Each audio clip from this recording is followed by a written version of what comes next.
علماء علماء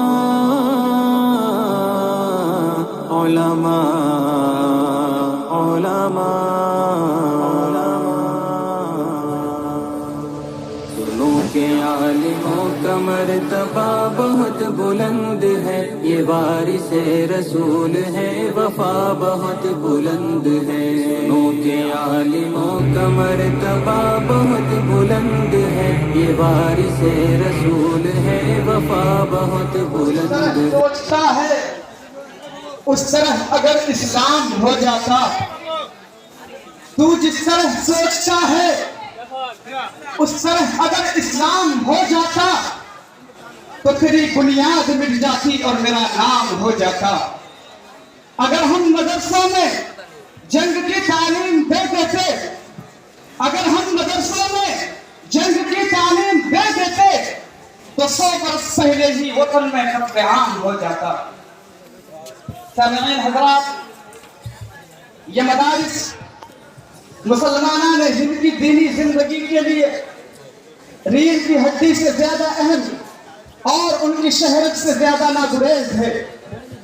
یہ مدارس کسی نئی تاریخ کا حصہ یا جدید ذہنوں کی پیداوار نہیں ہے، بلکہ انہی مدارس کے بوریہ نشین علماء اور درویش صفت صوفیہ نے اس صنم قدہ میں اسلامی عظمت کا رنگ ڈالا اور یہاں کے ہر چپے چپے پر آفتاب اسلام کی کرنیں پہنچائی ہے۔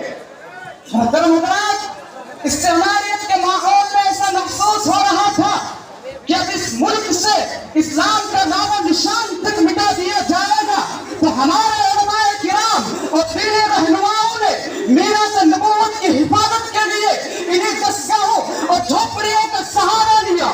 مدارالعلوم سہارنپور کی پرسنو داستان، دارالعلوم دیوبند کی ہنہما انگیز تاریخ، جامعہ قاسم العلوم منجھول، اسی طرح تمام مدارس اسلامیہ کی عظیم الشان خدمات، اسی طرح تمام مدارس اسلامیہ کی عظیم الشان خدمات آج بھی اپنی عظمت کے گیت گا رہی ہے۔ خود ایک انگریز مصنف لاج مکالے اس پرآشوب حالات میں مدارس سے نبرد آزما ہونے کی ضرورت وہ اہمیت کو اجاگر کرتے ہوئے کہتا ہے کہ اس دور میں ایک ایسی نسل کی نشو و نما شروع ہونی چاہیے کہ جس کو جسمانی طور پر ہندوستانی رکھا جائے لیکن فکر و نظر میں انگریز بنا دیا جائے۔ تو ایسے مشکل وقت میں، ایسی مشکل گھڑی میں انہیں دستگاہوں نے اس حملے کا مقابلہ کیا اور مسلمانوں کی گرتی ہوئی دیواروں کو سنبھالا دیا۔ انہی باتوں سے بڑھتے تبلیغ کو خود دیکھتا ہوں۔ ماشاءاللہ، بہت خوب۔ اب اس کے بعد جامعہ قاسم العلوم منجھول کی جانب سے